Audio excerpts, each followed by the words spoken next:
afternoon, listeners, viewers, and aspirants. Welcome to the podcast We've Heard, where stories are voiced to inspire. Right now, we have three distinguished guests that will share the individual insights and voice out their experience for a positive change. Good afternoon, Peter. I'm Ziraya, an architect. Hi, I'm Lian, a human rights lawyer. Thank you for having me. Hello everyone, I am Aria. You can see me at my YouTube channel, Aria Evangeline. Aside from being successful individuals, we've gathered all these amazing young people to hear their stories, turning their high school experience into powerful force that brought change for countless of people. First of all, if you were still the high school you, nakita niyo na ba ang future niyo na sobrang successful sa buhay? And living the life you're living now? Who's gonna answer first? Ako na ba? Sunod lang ako. Okay. So, for me, definitely not. Pero bago po ikwento ang buhay ko, ang introduction ko muna siguro is, I would have never ever imagined myself for being who I am right now. Ikaw ba, attorney? Siyempre, I never imagined that I experienced a lot of discrimination against my identity. That's why I was so determined and to make it happen. To stand up for myself and for everyone who's experiencing that kind of thing. How about you, Ari? To be a vlogger? Hindi. Kung ako yun noon, siguro tatawanan ko na lang yung mga tao nagsasabi na kaya ko nang bilhin yung mga luho ko noon.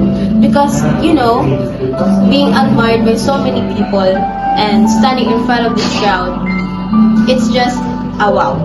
Your experiences really deserves a huge applause. That's why for our next question, can you share us what is that you went through?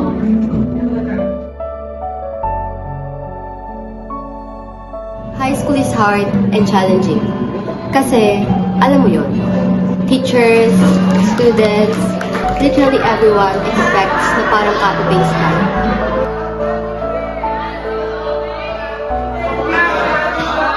And you will understand the same way yung mga lessons na tinuturo sa'yo. And I lag behind because of that.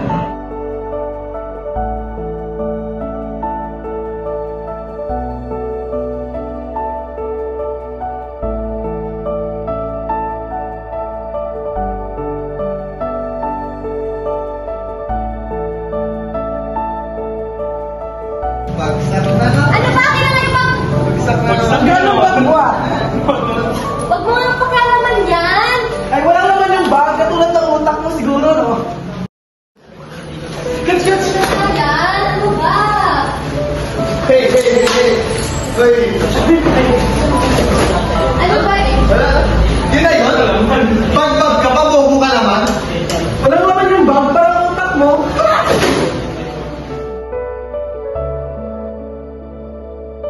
I was bullied for not catching up and failing to meet people's expectations, which is I don't understand. Dahil sa kabubuhan mo, wala ka talagang mararating. Bubo ka.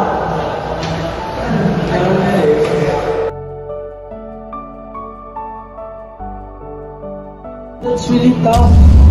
So, how did these experiences affect you? Every day was a battle.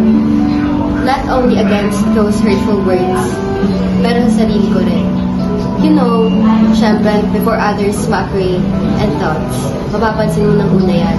So, how did you overcome this experience? So, for me, the best way to shut those who mock me was to rise above, far greater than what they said about me. That's one of a kind revenge. You're amazing. I never call that revenge. I just think of that as everyone is capable. Hindi lang naman academically yan. Ikaw naman nagkwento, Leia. I'm pansexual. Nung high school, ibang-iba yung tingin ng tao sa akin dahil Tignan mo, naka-uniform ka. Pero hindi mo alam, dalawa na pala kayong tipo niya. Hey, pwede mo pala natin. Hindi nga tayo. Anong gender gusto niya? Ako nga wala akong crush, tapos siya, dalawa-dalawa na. Ang weird niya. Ano yun, nagkakagusto siya sa babae, pero pwede niya rin magusto ng boyfriend. Ganda ko, sis. They deemed me as disgusting, disgrace, at marami pa kita. It was like the world telling me na, despite my wants to accept myself, na dapat hindi. Ang hirap. High school was like a prison book, forcing me to fit to society's expectations. The way I walk, dress code, earrings, even my hair, it became the source of my anxiety. Oh, that's really a tough time. Did these experiences drive you to become a human rights lawyer? I want to create a community open for everyone, a safe place that they can be who they are. I want to be the presence and encouragement that will remind them na it's okay to take your time. Dahil you don't have to figure out everything at once. Sexual orientation is a part of you that should be acknowledged and accepted. Third ko na ba? Sige, ako na. So, hello everyone! Welcome to my vlog. Ay, charot. So, siguro maraming nakakaalam ng kwento ko. I was bullied in high school for being not pretty enough for everyone. B-A-B-O-Y, baboy?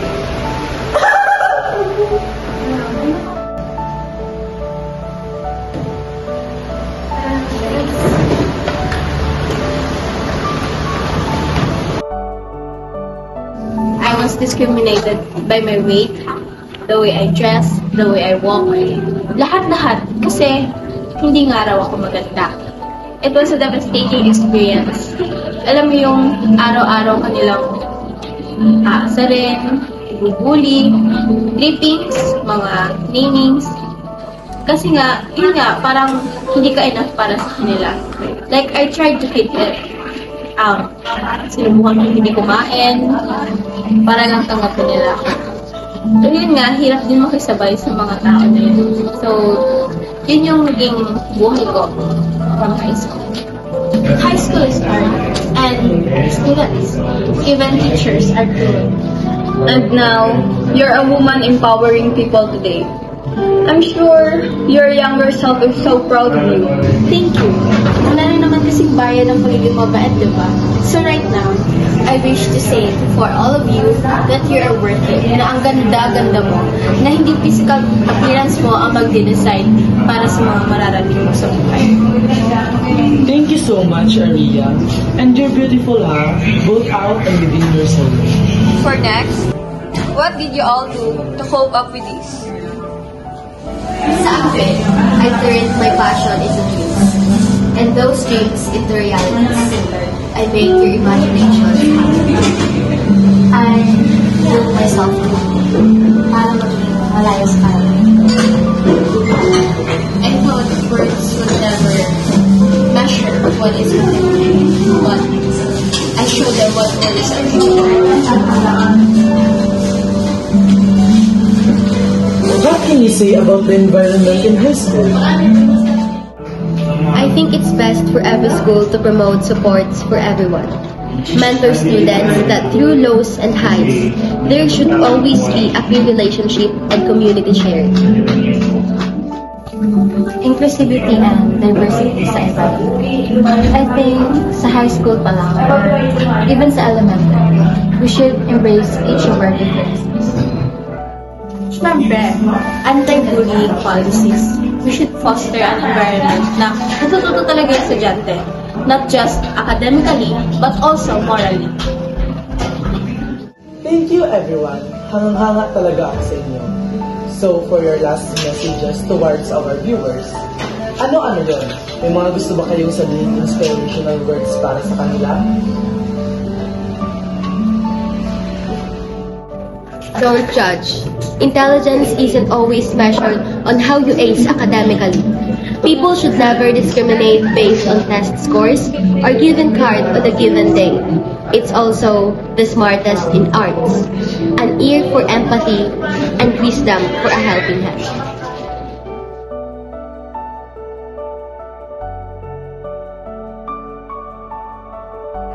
Let us all cheer for everyone's differences and not just similarities. And like not how every petal is alike despite being in the same flower.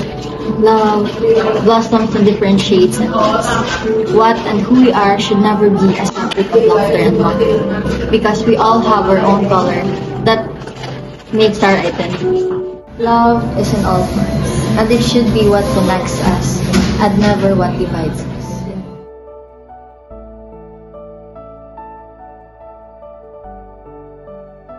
Worth should never be measured by the society's standard of beauty, through eyes and beyond mirror, lies and strength that everyone couldn't see. Everyone's worth is beyond surface. It shines when you look at it with kindness and never with judgments.